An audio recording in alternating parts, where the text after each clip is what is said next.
right, ladies and gentlemen, welcome to the Stimson Center. My name is Brian Finlay. I'm the president and CEO here at Stimson. It's nice to see so many of you here. I would like to thank the Peterson Foundation at the outset for facilitating this and many of these dialogues here at Stimson. This year at the Stimson Center, we mark our 30th anniversary. It's 3 decades of working really quite tirelessly on issues of international peace and security, but it's less how long we've been working on these issues and more the way in which we work on these issues, I think, that sets the Stimson Center apart from others here in town. Namely, we are intentionally inclusive. We bring together uncommon alliances around common challenges and even at times opposing opinions around these challenges, coming together to find common cause to address prospective ways forward. And it's with that in mind that I introduce our guest, the ambassador from the Russian Federation here this afternoon to Stimson, Anatoly Antonov.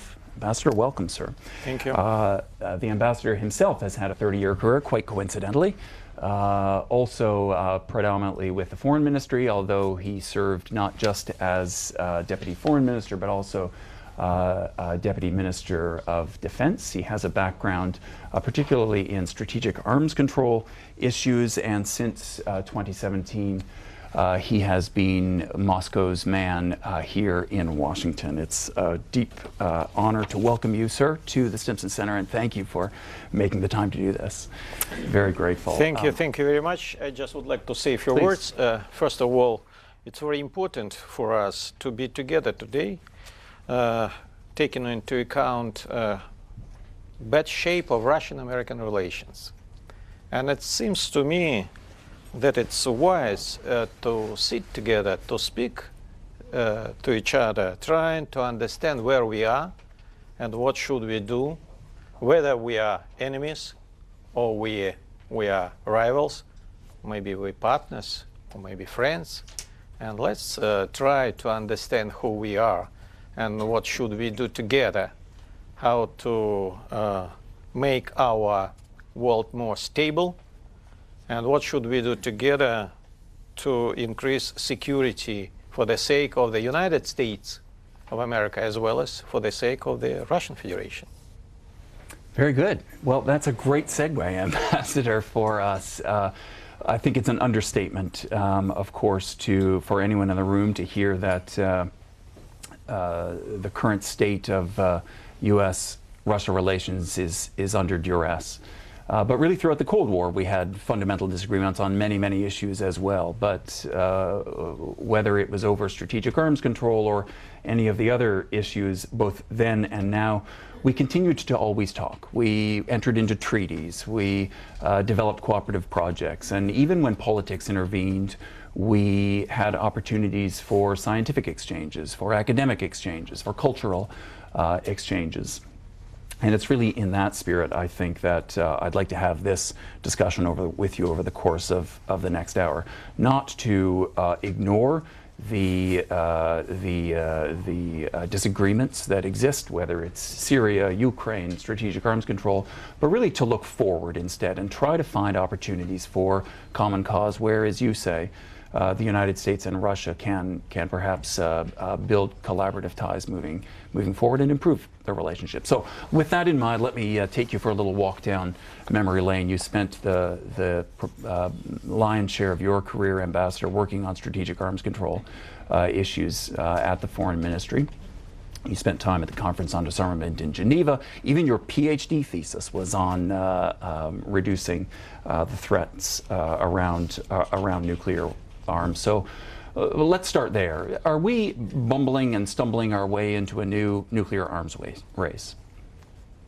So you would like me to start just from this issue, but it seems to me that I will spend with you the whole afternoon and evening, because we have so many problems. And if you permit me, I just would like to say a few words to understand where we are, and also it will give an opportunity for you to understand who I am and what kind of opinion I have.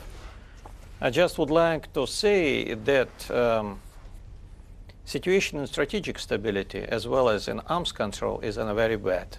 We are in crisis. I would like to remind you that in 2002, United States has decided to withdraw from ABM. It was one of the crucial treaty between the United States and the Soviet Union. And maybe it would be better for me to start to make one step back. You see that after the Second World War, we have been living since today without any war, just only because of MAD. I hope that many of you know what is it, whether you like it or not, but mutually assured destruction was a base for a peace for United States and for the Russian Federation. It is clear that if you attack the Soviet Union or Russian Federation, you will get an answer. With such understanding, nobody try to be a winner. Today, I am scared that some politicians and generals in Washington and maybe in other capitals, they start thinking about the possibility to be a winner in nuclear war.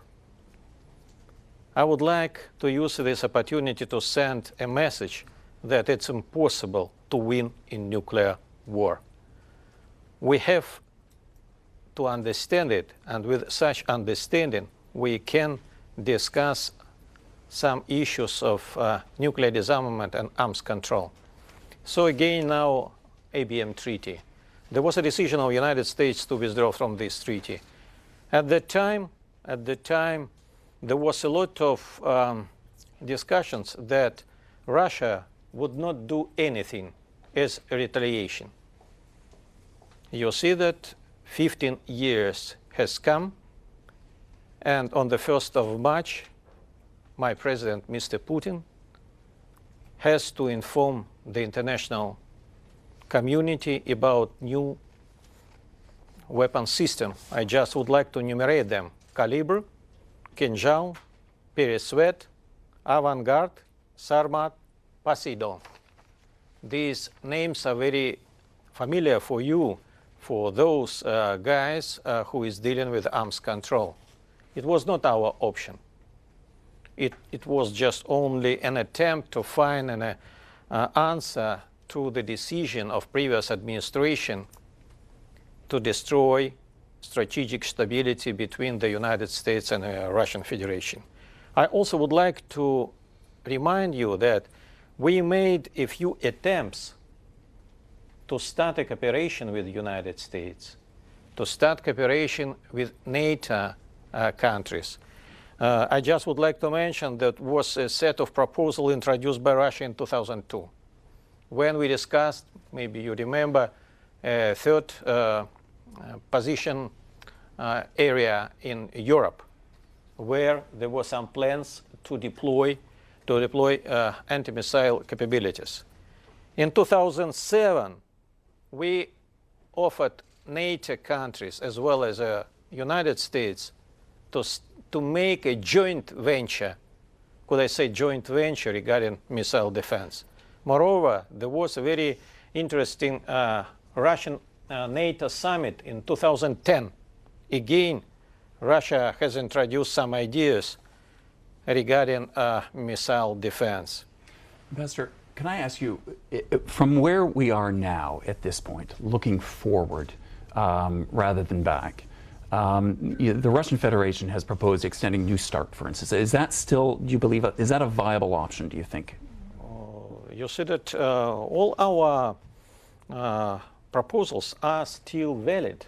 They are on the table, but I would like to remind you that recently there was a meeting between Mr. Putin, Mr. Shoigu, our Minister of Defense, and Mr. Lavrov, where my president made it clear that we are waiting a signal from American side whether America is ready, not reluctant, to understand an urgency to discuss all relative issues regarding arms control and nuclear disarmament. And he said, and even today I can urge you to start, the United States to start negotiations, because it is prohibited now by my president. He said that all our proposals are on the table of negotiations.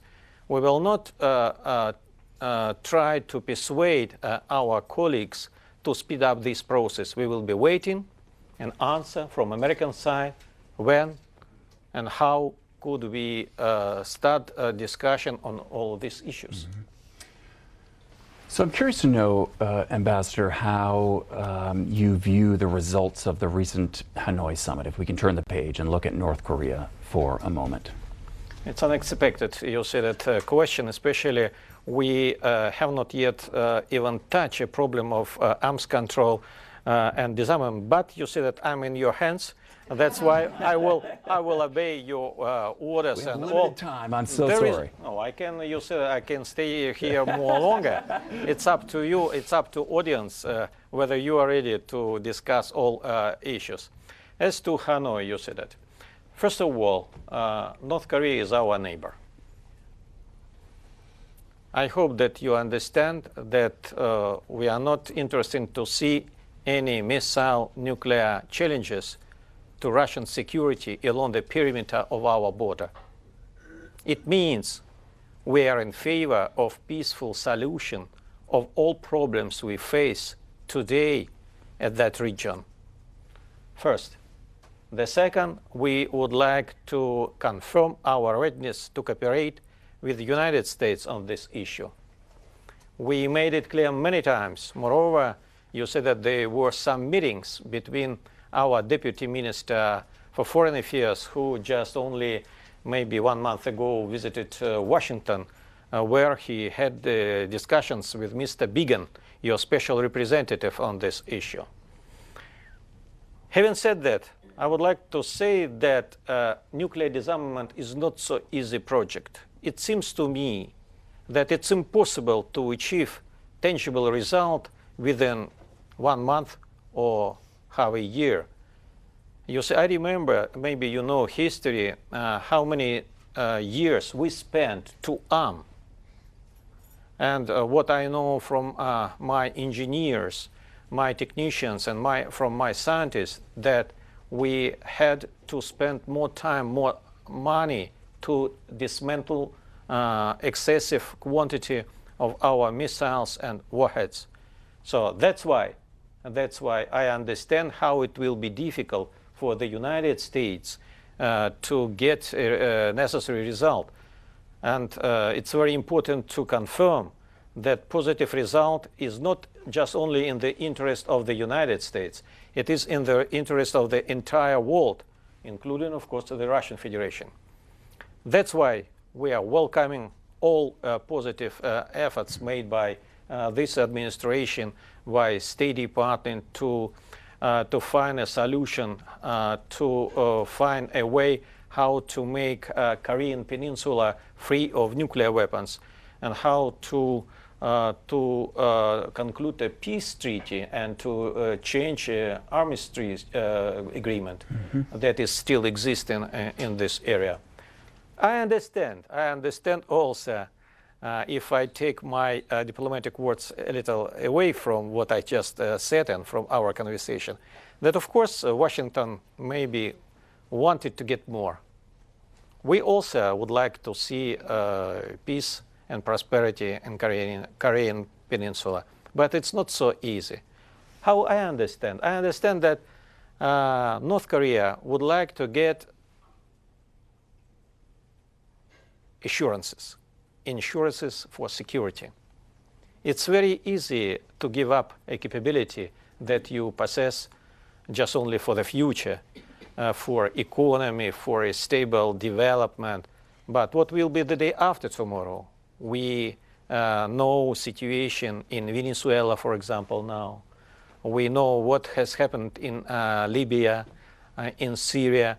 And of course, I understand also concerns of our North Korean colleagues, that they would like to take into account all concerns, all reasons regarding their decision, or maybe it's better to say implementation of their readiness to dismantle their nuclear and missile program.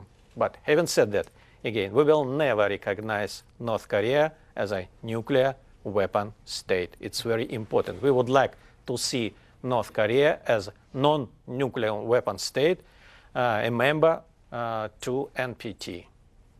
So, Ambassador, if our interests, as you suggest, align in the main in North Korea, is there a unique role unique role for Russia to play in advancing those negotiations? You see that we are ready to assist the United States. It's up to the United States whether the United States wants to see us as the, how to say, as a partner at the table of negotiations. As I understand it, at this stage, United States prefer to try to solve all outstanding issues alone. But at the same time, I heard a lot of messages, including from Mr. Trump, your president, about the positive role of the Russian Federation in this crisis. And I hope that time will come and we will be at the same table of negotiations dealing with this issue. Do you still believe it's time to lift sanctions on North Korea?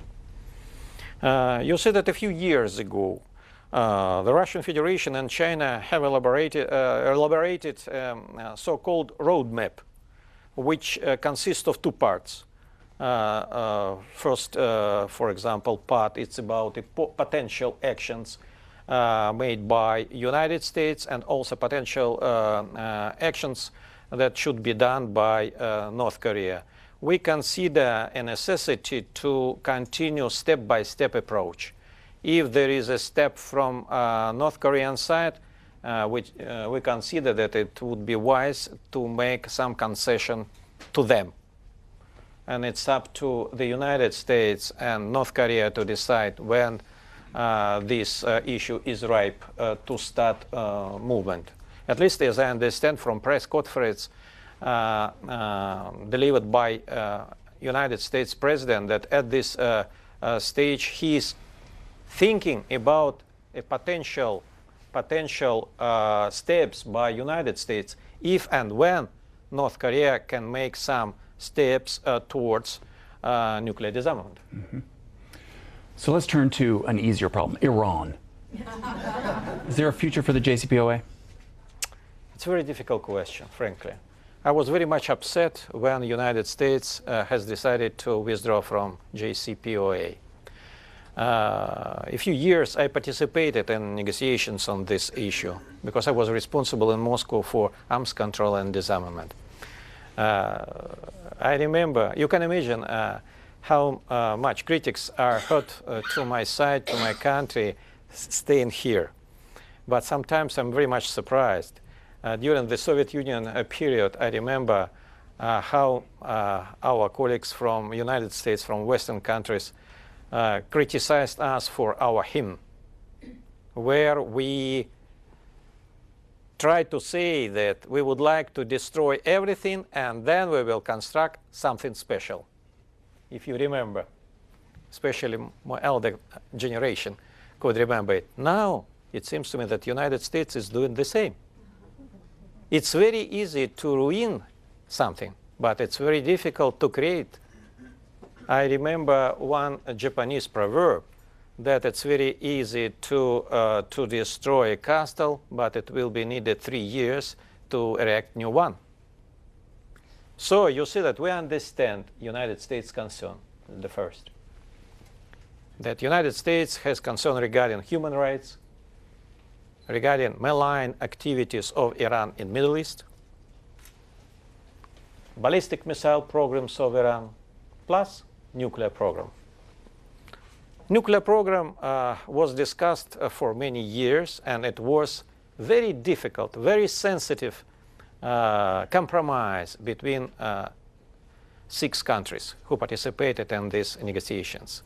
So my understanding is that let JCPOA be still alive, and if United States has other concerns regarding issues that I already mentioned, it would be possible for them to engage Iran for such discussions and for such negotiations.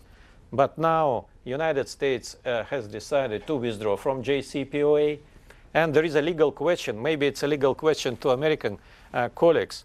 I don't understand the substance of UN Security Council resolution on this issue, because JCPOA was endorsed by Security Council, and suddenly one member of Security Council has decided to withdraw from this deal. Does it mean that UN Security Council resolution on this issue is still alive? It's a question, a legal question to my colleagues from the United States. As to us, we consider important to continue to stick to our position to support JCPOA. We also would like to welcome decisions made by Germany, UK, and France, who have decided to elaborate special mechanism that could, I don't want to use a verb circumvent, but I would like, American sanctions, but I would like to use maybe a word to help us to live with JCPOA. And please don't forget about position of China, because China also is China sticks to its previous position regarding the necessity to implement JCPOA. It's very easy to find some pretext to withdraw from this deal. And we are looking very attentively at Iranian actions. At this stage, even today, I can say that IAEA has confirmed that all nuclear activities of Iran is under the strict control, and Iran does not violate any agreements in accordance with JCPOA. So does it mean we should ruin this deal?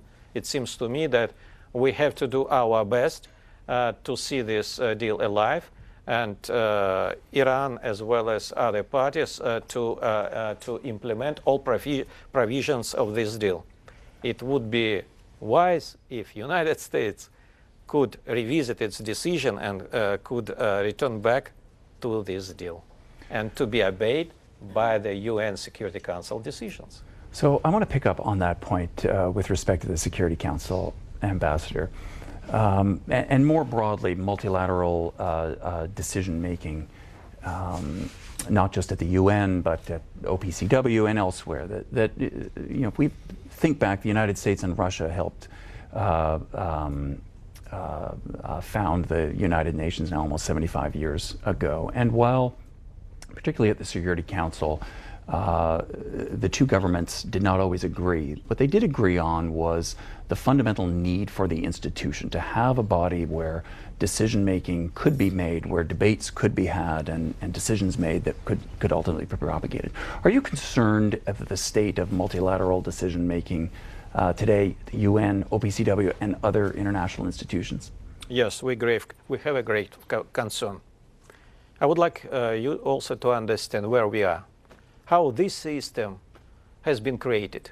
After the Second World War, the United States, the Soviet Union, and other countries who won during the Second World War, we decided to organize, to set up UN Security Council.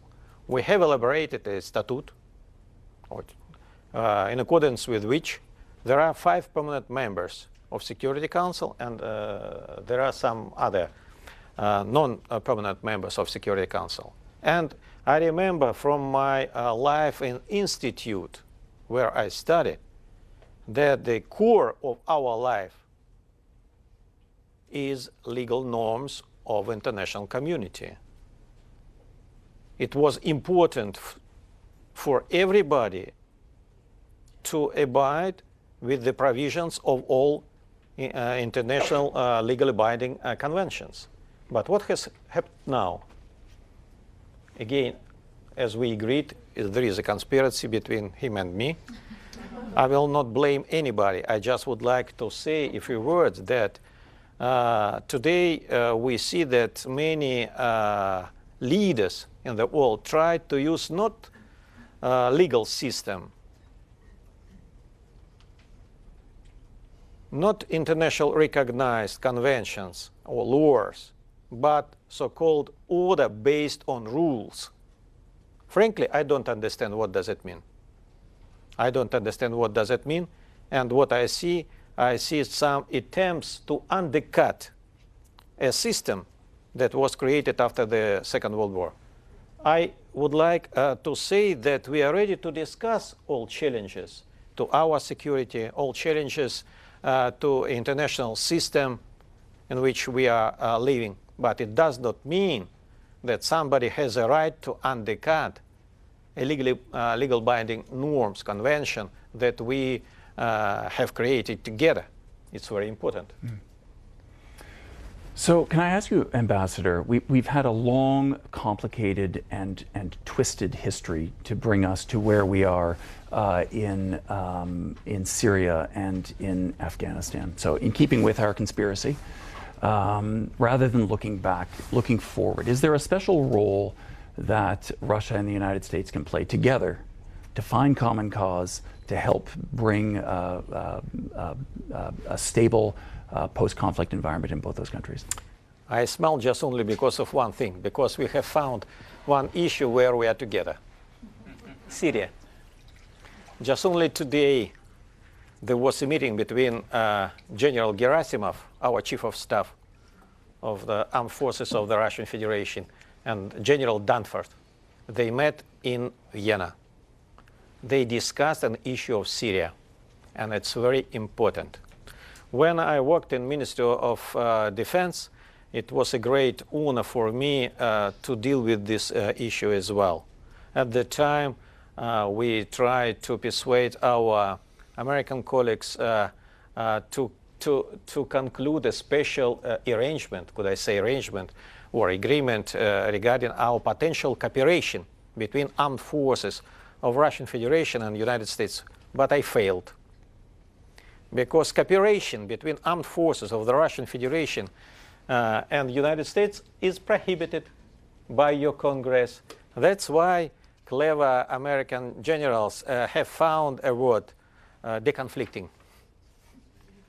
Deconflict. I don't understand what does it mean in English. You said maybe later you will explain me. But if I, excuse me, if I use wrong word, please don't consider that your generals are betrayers, and they stick to the decisions by your Congress, and they are not violating any norms or any prohibitions. So you see that we were in Syria before this conflict. They were, they are, there will be two military sites on the soil of Syria, based on which we are fighting against Daesh on the territory of Syria. As I understand, the same aim, that the United States has the same aim, to fight against Daesh. It's also clear for us that some guys from the Russian Federation, as well as from the republics on the space of former Soviet Union, left our countries and joined bandits in Syria. And of course, it's clear for us that it would be better to solve this issue outside of my country. I would like to say you that United States, yes, possible to say, is living on the island, but you are not protected from a potential terrorist attack, and you already suffered from this disaster. And many times, on many occasions, we tried to persuade our American colleagues to cooperate together. We did a lot of after attack on the United States by a terrorist. And I am sure that we are doomed for cooperation in this sphere. In Syria, we are close. We are very close to defeat Daesh. Maybe we need a little more time, not just only time that was mentioned by some officials from your administration when they mentioned that you would need just only 1 or 2 days. please don't forget that we have Idlib region. And by the way, you see that I decided to be prepared for you. And I even brought some maps. Maps for you, it depends upon what kind of questions you will raise. If you look at this, at Syria, there are some fightings over there, very close to Iraq River, if you know. But don't forget about Idlib. Idlib, the zone of de-escalation agreement on which was endorsed by Russian and Turkish presidents. But we know, everybody knows, that there is a lot of terrorists who are living there. Moreover, we got information that 95% of this territory now is occupied by terrorists. We understand that if we start attack tomorrow, there will be a lot of death from civil population. We didn't do it. We stick to our agreement with Turkey in this regard. But at the same time, you have to understand that this situation cannot last forever. It's a potential threat to United States as well, because I would like to raise a question. What should we do with these bandits who are living, who are fighting there? Do we want them in the United States? I'm sure that I will get negative answer. Moreover, recently there was a very important question raised by your administration, that you have 800 terrorists who are in jails on this territory. You said that this territory is controlled by the United States, by anti-Daesh coalition, plus by some forces by Kurds, as well as Turkey. But there are some jails over there, and 800 bandits are still there. So what should we do? There was a proposal from Mr. Trump to Western European countries to take them back. And as I understand that nobody would like to see those guys at their territory, as well as to Russian Federation. We would like to solve this issue far from the Russian Federation, it's clear.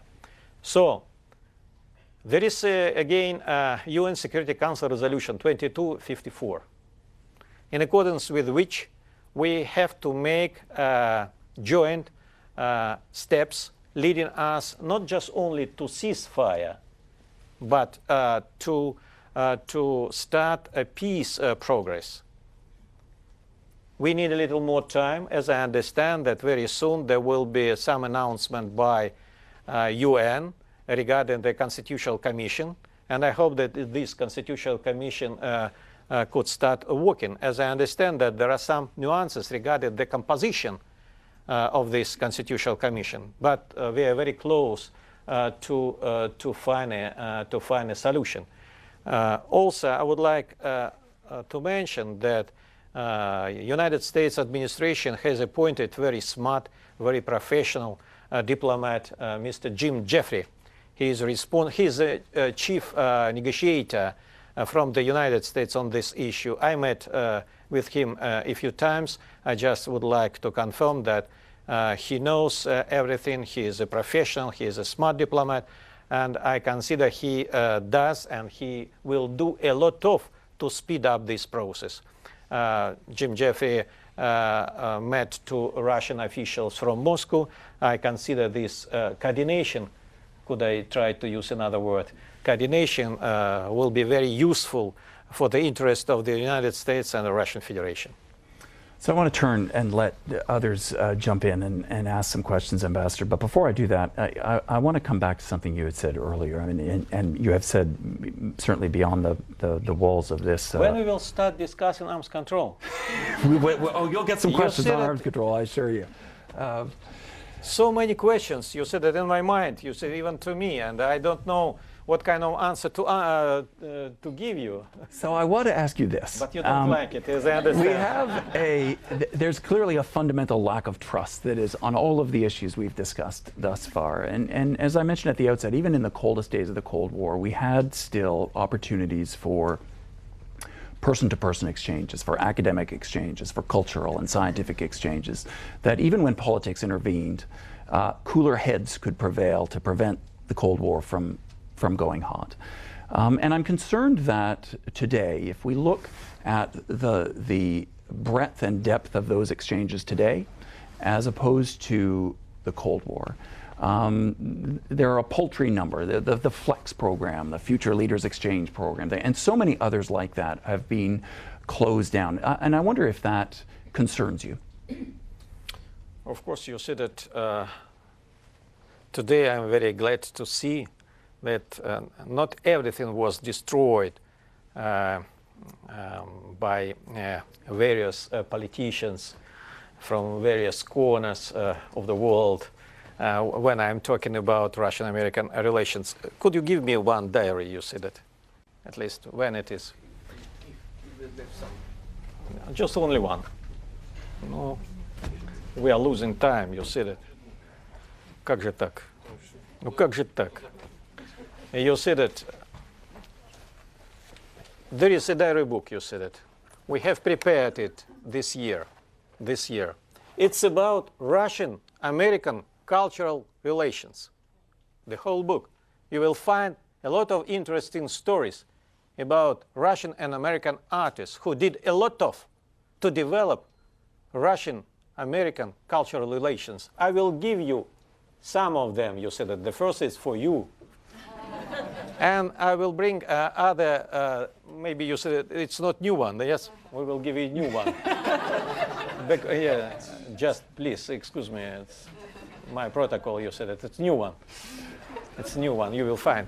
So I have brought with me a few copies, and if you are interested to know a little more about Russian-American cultural relations, you will find it. Culture, outer space, Arctic cooperation.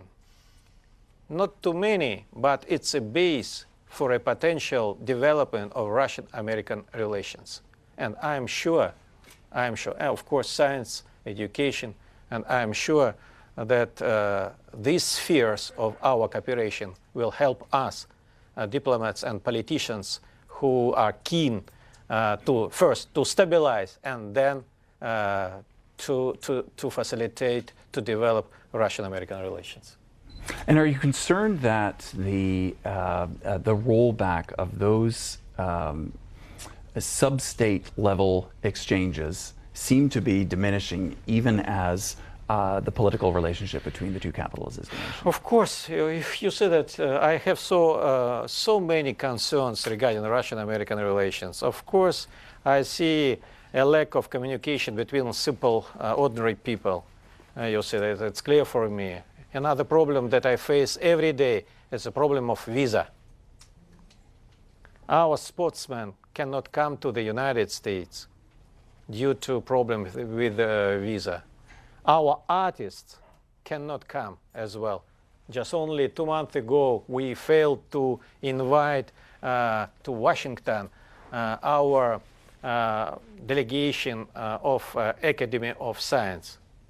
What is more important than just only dialogue between the United States and Russia on this level? So I just would like to use this opportunity to urge my colleagues that let's relax tension between the United States and Russia, at least in some spheres. It will help us to solve other outstanding issues between the United States and Russia. I cannot, but I say, you see that yesterday I got a letter. I got a letter from Mr. Yaroshenko. Private letter, but I would like to make it public. Mr. Poroshenko was seized by United States. Yaroshenko. Of course, I remember Mr. Poroshenko. You said that. It's another guy. I don't support him. It's for record. It's for record. It's for record. Mr. Yaroshenko Konstantin. He was seized by United States authorities, and now he's in jail. He already spent 9 years in jail. 9 years. In Danbury, state Kentucky, yes.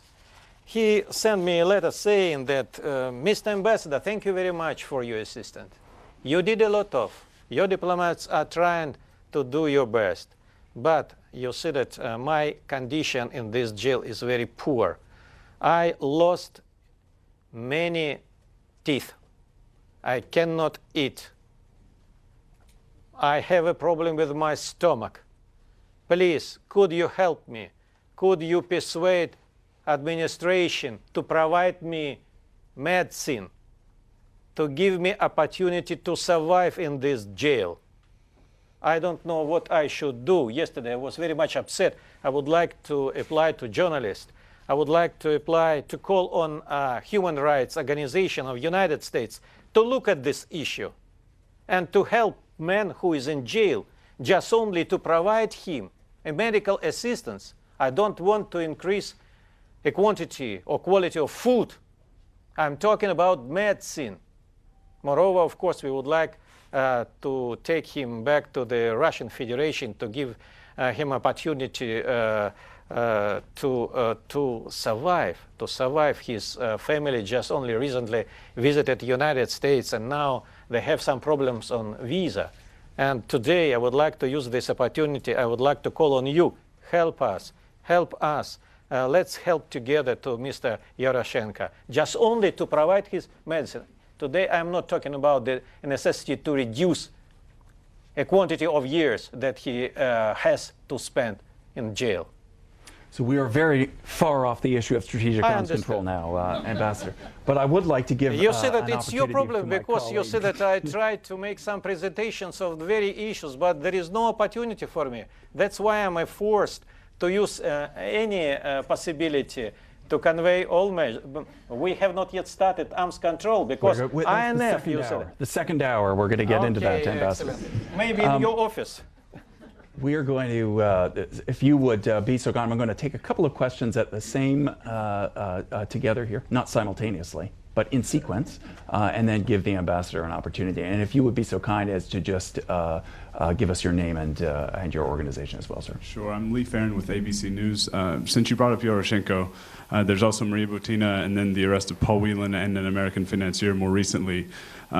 Has there been any talk of any kind of prison swaps for any of these people involved? And what do you say to the accusations that the Russians are grabbing Americans for the purpose of swapping them for Russians in detention here? You see that I know, I am aware of the situation that you mentioned. Of course, we detained some Americans who are now in the Russian Federation, and there is a decision on them. I'm sure that all necessary steps will be taken in accordance with the legal system. But it's not fair. It's not fair to compare your examples with the case of Mr. Yaroshenko, who spent already 9 years in American jail. And it's not fair just only to ignore that he has lost a lot of teeth. He cannot eat. Could you understand? You see that there is no such problems for anybody that you mentioned just only now. Just only mentioned now that in the Russian Federation. So I'm sure that all appropriate steps will be taken. Moreover, Mr. Putin is aware of a situation. He is keeping an eye on this issue, but of course he will not be involved in the discussions of this issue. Sorry, have there been discussions? Excuse me? Officials and Russian officials? On what? As a potential swap? No, no. No. But you see that we just only detain a person. We have not yet decided whether he has to be punished or not. That's why it's just only a normal investigation procedure. That's why it seems it's too premature first, and the second, it's different cases. We'll take two questions here. This lady and then this gentleman right here as well. Okay. Netra Halpern with Peace Films. Just to give us a background, I did run as a Democrat. However, what's happening since the 2016 election with Hillary Clinton and her team basically blaming the Russians for her defeat, I know it's not popular to question that that's actually what happened, but I do. And even that when Trump went and met with Putin, that many liberals who used to be anti-war activists are now against the two countries getting along. And so everything has gone topsy-turvy in our own country. What does it mean, getting along? Basically, they think that he should be all warring and let's fight, fight, fight. So you prefer to see fight against Russia? Many so-called liberals in the United States are now thinking that way. It's very, it will be better. What? It will be better. They consider that it will be better to fight. Yeah, they would rather that there's fighting. Do you have a quick question? So just my comment, I guess your comment on this situation of what's happening in the United States with this strong anti-Russia sentiment that's being fomented by the media. And can we just get this question Just right only here could I answer? That's why I'm here. I'm ready to answer to any questions. I'm ready to discuss with you any problem that you face. And as to the meddling into election, I just would like to say you 1,000 times more. You see that we have offered our American friends to sit together and to discuss this issue without anybody. First, on the basis of confidentiality, and we will be ready to listen to their concerns. We are ready to read some documents if they are provided to us, and we are ready to negotiate on this issue. But you see that there is a reluctance from the American side to organize such discussions. It's not just only about this issue, but on cybersecurity as well, because I consider it's a very burning issue to deal with. And we are losing time together because we could be attacked by a third state or a third party at your infrastructure as well as for us. For example, just only a few days ago, I just would like to say you that we fixed 3 million attacks on Russian IP addresses from the territory of the United States. Nobody knows about it, but it's a reality. So should I say today that United States is interfering into internal affairs of the Russian Federation? I just would like to flag this issue and just would like to invite my American colleagues to start discussing this issue, to understand who these guys are who are attacking Russian IP addresses.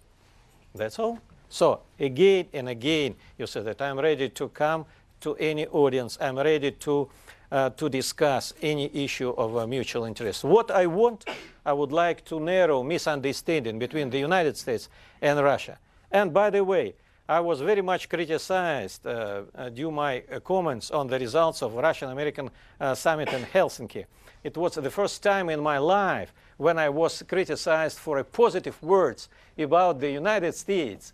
You see that I understand that, again, I was a mistake, but I consider it very important to see our presidents sitting together, dealing with very important issues not of mutual concern, but concern of international community. First of all, arms control and disarmament. I tried to return back to our core of our potential, maybe future discussion. Sir. Thank you. Julian Borgia from The Guardian. Can I ask you about the Helsinki summit? One of the expectations was out of that summit there would be a strategic security dialogue, stability dialogue, but it failed to materialize. Do you know what happened with that? And also, is there any dialogue going on about New START on any level between US and Russia? I would like to say you that after Helsinki summit, there were some meetings between Mr. Patrushev, our Chief of Security Council, and Mr. Bolton. These consultations, discussions were very effective. And these consultations and our politicians covered all important issues regarding arms control and bilateral relations between our two countries. So I can add to what I just mentioned that we would like to have more. First of all, you see that, of course, I would like to see my Minister of Foreign Affairs as well as the Minister of Defense who can come to the United States and to sit together with their counterparts and to restart a dialogue 2+2. It's very important. We also, previously, we had a dialogue at the level of deputy ministers of foreign affairs. I remember last day it was Mr. Rybkov, for example, our deputy minister of foreign affairs, and from your side it was Shannon, yes, Mr. Shannon, former Undersecretary of the United States. I liked very much when I had a dialogue at the level of deputy ministers of defense. My counterpart was Jim Miller. Maybe you know him. It was very important and useful conversation regarding arms control. Gentleman at the back. Oh, okay. All right. I'm Paul Zoni from the Washington Post. I wanted to actually ask an arms control question. Yes, I understand that just only journalists who are sitting here, yeah? Can you comment on whether Russia would agree to any sort of limitation on tactical nuclear weapons in the process of negotiation of a follow-on treaty to New START? It's just only one piece of a problem that we face. You see that I'm not sure that we have to concentrate today on this issue. I just only would like to bring you another map. You see that? You see that maybe it will be some questions for you. You see that? I hope that you understand. It's a map of Europe, European part, as well as the European part of the Russian Federation. We are very much concerned that after the decision of the United States to withdraw from INF, missiles could be deployed on the territory of European allies. And you see that it's my military officers who have prepared this map. You will see how many territories could be covered by American missiles. It's a very burning issue, not tactical issue, because we can return back to the situation of the 1987 before when we signed INF treaty. I just would like to draw your attention to this situation and potential situation. You see that we will be forced to deploy our missiles, and here you will see that the whole territory of European countries will be covered. So I just would like to say you that when we are talking about tactical nuclear weapons as well as INF capabilities, we are talking about the security of European countries as well as Russia. INF is not dealing with the security of the United States because such systems cannot reach a territory of the United States. It's very important to understand that who is a loser after you see that dismantlement of INF. It's Europe, European countries, as well as Russia. Because a new challenge to our security we will face, and very soon. And we have to avoid such situation. We have to avoid such situation. That's why, excuse me that I interrupt you, but that's why you see that we consider that we have to do a lot to make additional steps to save this system of arms control that is still existing. We have just only INF and START treaty. In 2 years, there will be nothing. How we will live? You see that without any limitations, so everybody could go to any direction that country wants. Please don't forget about NPT. In 2020, there will be NPT review conference, and there will be a lot of non-nuclear weapon states who will torture United States, Russia, China, UK, and France. They will ask a question. What did you do to implement NPT as it is, especially Article 6 regarding nuclear disarmament?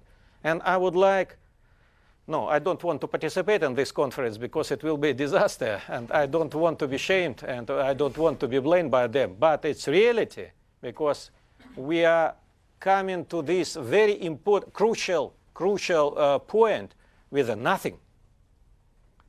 You said that next year it will be clear what kind of decision the United States could take regarding extension of START treaty. We hope that United States will take a decision in accordance with the wishes of American people as well as the people of the whole world. We are in favor to discuss this issue together. You see that again, all our proposals are on the table.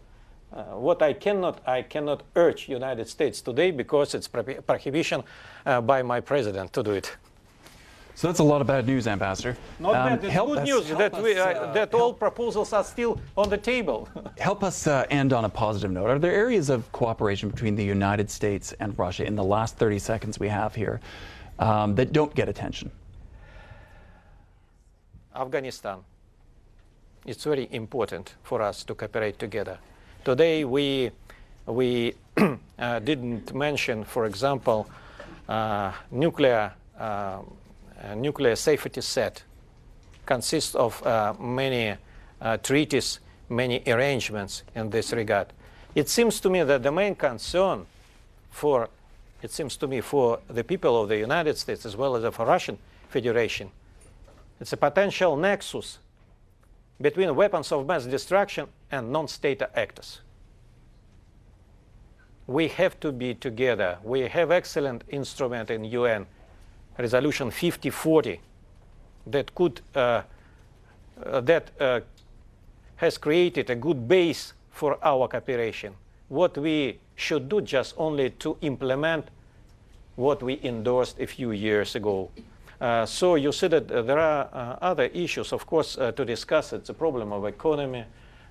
We just only touch some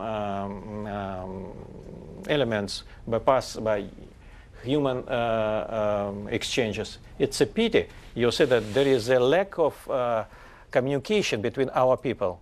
Please, I just would like to remind you, and I would like to finish on the positive note, World Soccer in Moscow. I was very much surprised. I'm living on 16th Street. There is a residence of a Russian ambassador. It's very close to University Club. And you see that sometimes, I'm very lazy, but sometimes I visited this club. So I was very much surprised that in the beginning of my stay here, you see that many guys were watching TV, CNN, and other channels about Russian meddling into election. But when World Soccer came, you see that everybody was focused just only on this event. And I was very much surprised when all guys came to me saying that our team was excellent and everybody in the United States was in favor of a Russian Federation, in favor of a Russian team. I also would like to say that I was very much upset, and all my colleagues from my embassy were upset when American team lost the opportunity to go to Moscow. Could you imagine a beautiful final, you see, between the United States and Russia? Let's wait for a while. Ambassador, next time we will schedule a much longer period where we can discuss strategic arms control. But I want to thank you time will come, and ask my colleagues to thank you for joining us. Thank you. Thank you. Thank you.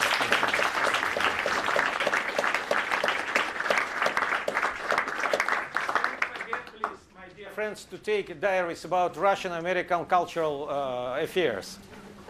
My colleagues, it's here. He is responsible. He will distribute it if you want. If you want. Maps, not for distribution. If we can just ask you all to hold on for 2 minutes while we let the ambassador out to the elevators. Thank you.